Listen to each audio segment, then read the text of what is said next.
Most perpetrators of brutal murder cases tend to be men, which is why crimes committed by women often shock the public even more.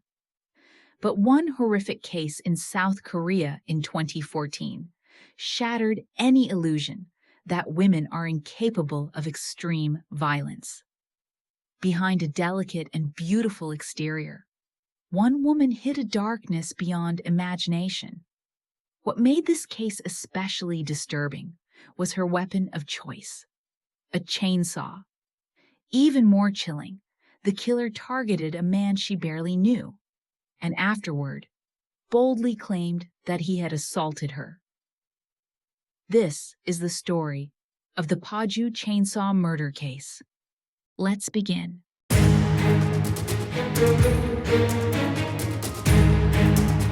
The woman at the center of it all was Koo Min-sook, a 35-year-old who frequently posted provocative photos on social media, luring men into relationships that mixed affection and money. She often exchanged direct messages with men and engaged in transactional affairs. When one of her benefactors suddenly decided to end their relationship, Koo's anger exploded. Perhaps she felt used, discarded after being taken advantage of. Fueled by resentment, she soon turned her rage toward another man. On May 25, 2014, she reached out to a man in his 50s through a paid adult chat site, sending a message that read, "Shall we be lovers who care for and love each other?" The man agreed to meet, settling on a payment of 300,000 Korean won. He told his wife he was heading to Seoul for a job interview, but instead, he was driving toward his death. The two met near the Paju Unification Observatory and soon checked into a remote motel in Koo's Chrysler.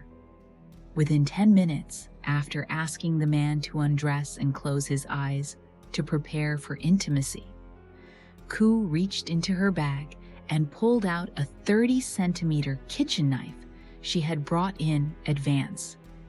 Without hesitation, she stabbed him in the neck, then continued to stab him around 40 times, killing him on the spot.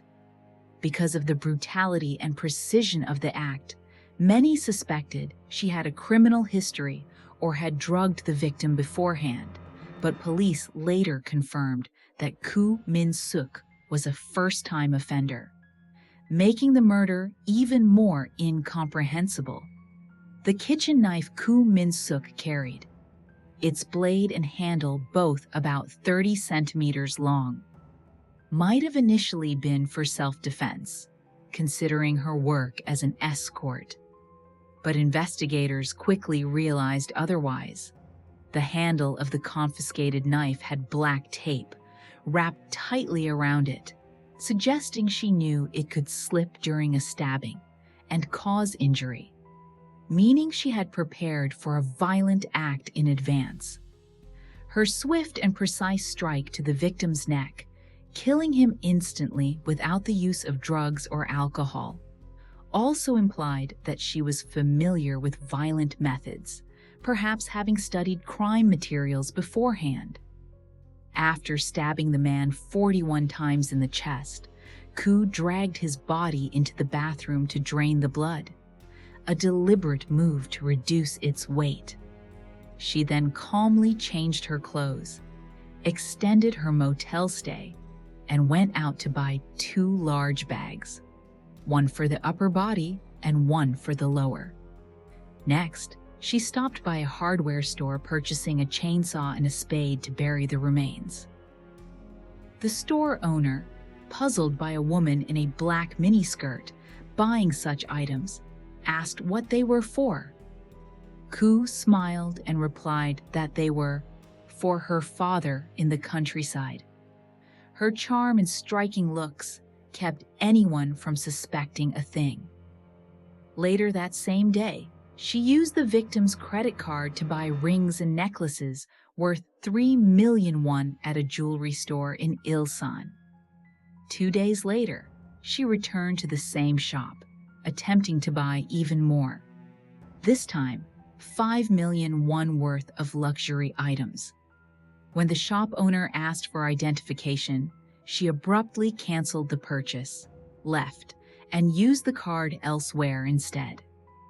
Afterward, Koo returned to the motel and began dismembering the body. She placed the upper body and head in one bag, and the lower body and legs in another, even cutting through the buttocks and knee joints so the remains would fit. She then used the victim's credit card again, this time to buy a deodorizing mist to mask the scent of blood. She sprayed it generously across the bedding and walls, then scrubbed the room with detergent to erase any trace of the crime. Every step she took showed how methodical and calculating she was in covering her tracks. However, forensic teams later detected strong luminol reactions, traces of blood that glowed throughout the room even after cleaning. The investigation was initially complicated because other motel guests had stayed in the same room after the murder, but the evidence was still found. Despite her careful efforts, Koo made one fatal mistake. She had used her own car to transport and dump the remains. This allowed police to track her down. What shocked investigators even more was her behavior afterward. Koo continued meeting other male clients after committing the murder. She carried all the same tools with her: the knife, tape, and cleaning supplies. But, strangely, never harmed them. It was as if she had already released her rage through one killing and decided she didn't need to strike again. On the night of May 29, 2014, Koo Min-sook set out to dispose of the evidence. She dumped the lower half of the victim's torso along a secluded rural road in Paju, and then abandoned the upper half near a factory wall in the Namdong Industrial Complex in Incheon. 2 days later, a factory worker finishing his night shift noticed a travel bag emitting a foul odor, with flies swarming around it. Horrified, he called emergency services, a call that would ultimately lead to Koo's arrest. The victim had already been reported missing. His wife had told police he'd gone to Seoul for a job interview on May 26th and never returned. During the investigation, police discovered that someone had used his credit card to buy 3 million won worth of jewelry the following day. Security footage soon revealed the culprit, Koo Min-sook. The Violent Crime Unit at Namdong Police Station traced her vehicle through CCTV, identified her movements, and swiftly arrested her at her apartment, right in front of her young son. Despite her efforts to clean up the scene, she had left critical evidence behind. Strands of her hair and fragments of her fingernails were found on the red cloth used to wrap the body. Moreover, CCTV footage captured her carrying large bags out of the unmanned motel and driving to the exact locations where the remains were later found.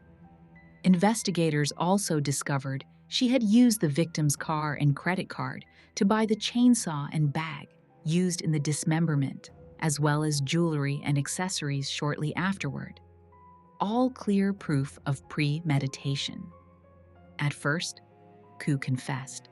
She claimed she had killed the man in self-defense, insisting he tried to sexually assault her.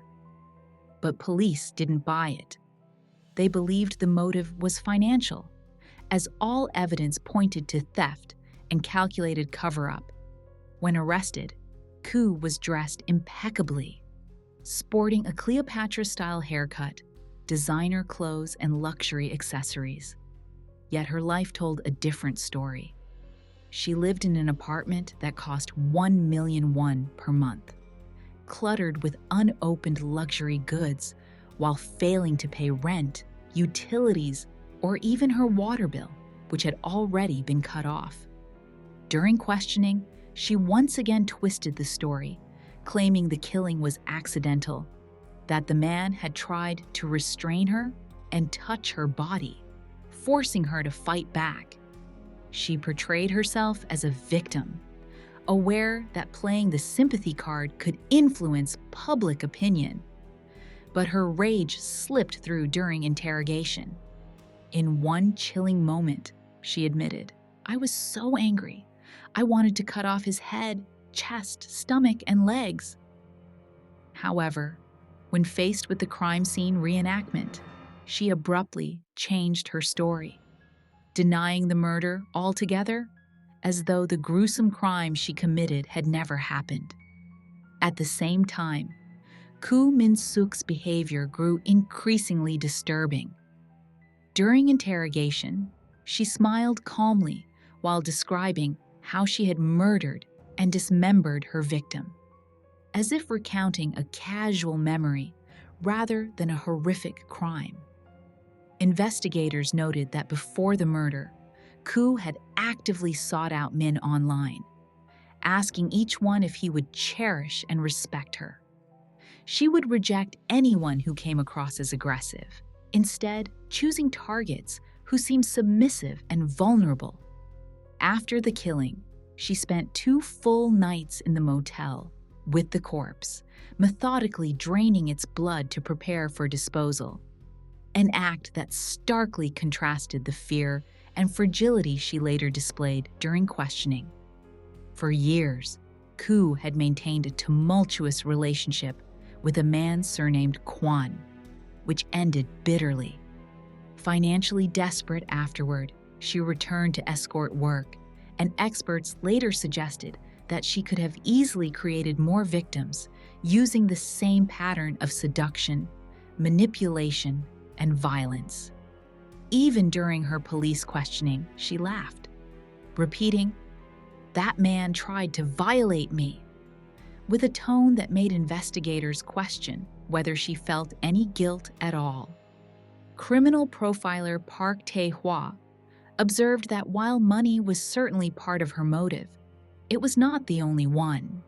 He described her as an extremely dangerous individual, possibly driven by pure impulse or desire to kill, rather than greed or revenge. What made her even more chilling was her inconsistency. She had all the means to kill again, but didn't. After the murder, she met other clients, yet spared them. This suggested she may have enjoyed the power, the moment when another person's life was completely in her hands, even if she chose not to act. Psychiatrists later speculated that Koo might have suffered from histrionic personality disorder or borderline personality disorder, both conditions marked by unstable emotions and a craving for attention. However, none of these diagnoses could fully explain or excuse the brutality of her crime. On social media, Koo had carefully crafted a false identity. Her Instagram and Facebook accounts portrayed a glamorous, fabricated life. Photos from foreign tourist destinations, claims of having graduated from prestigious American schools, and posts flaunting designer clothes and luxury goods. In reality, she was a lonely, fashion-obsessed escort, isolated and unstable, living on the edge of poverty. Police were unable to locate any close friends or meaningful connections. Only records of past drug use and psychiatric counseling at a mental health hospital. Though experts agreed that her personality disorder did not impair her understanding of right and wrong, Koo later attempted to use mental illness as a defense in her first trial, a final attempt to escape accountability for the gruesome murder she had so meticulously planned. The prosecutor described Koo Min-sook's crime as one of pure greed and cruelty. She had lured her victim with the promise of intimacy, driven by an obsessive desire for money, and then brutally murdered and dismembered him. The prosecution argued that even though she had no prior criminal record, the emotional trauma inflicted on the victim's family and the fear and outrage stirred in society warranted her permanent removal from the public. They demanded life imprisonment. Koo, however, continued to deny full responsibility. She absurdly claimed that she had suffered from hallucinations and that her online chat logs had been hacked, insisting that even if she had killed the man, it was because of mental illness beyond her control. Despite these claims, on February 4, 2015, the Incheon District Court found her guilty of premeditated murder and sentenced her to 30 years in prison. Unwilling to accept the verdict, Koo appealed on May 15, 2015, once again asserting insanity. But the appellate court upheld the same 30-year sentence. Her final appeal reached the Supreme Court of South Korea on July 23, 2015. The Supreme Court reviewed the case in full and emphasized its unprecedented brutality, particularly how Koo had engaged in sexual acts with another man even after disposing of her victim's body, showing no remorse whatsoever. The court concluded that only a severe sentence could reflect the gravity of her actions, confirming the 30-year imprisonment. Today, Koo Min-sook is serving her sentence at Cheongju Women's Prison, and unless parole is granted, she will be released around the age of 65 or 66. Reports later indicated that she exhibited unstable mental symptoms and was transferred to a psychiatric detention center for treatment.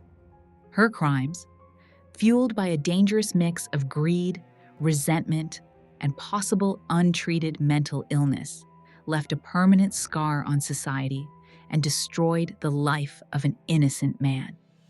Fortunately, police acted swiftly, preventing what could have become a string of further murders had she not been caught when she was. As we reflect on this harrowing case, may we remember the victim and his family, whose pain serves as a reminder of the darkness that can exist behind a seemingly ordinary face.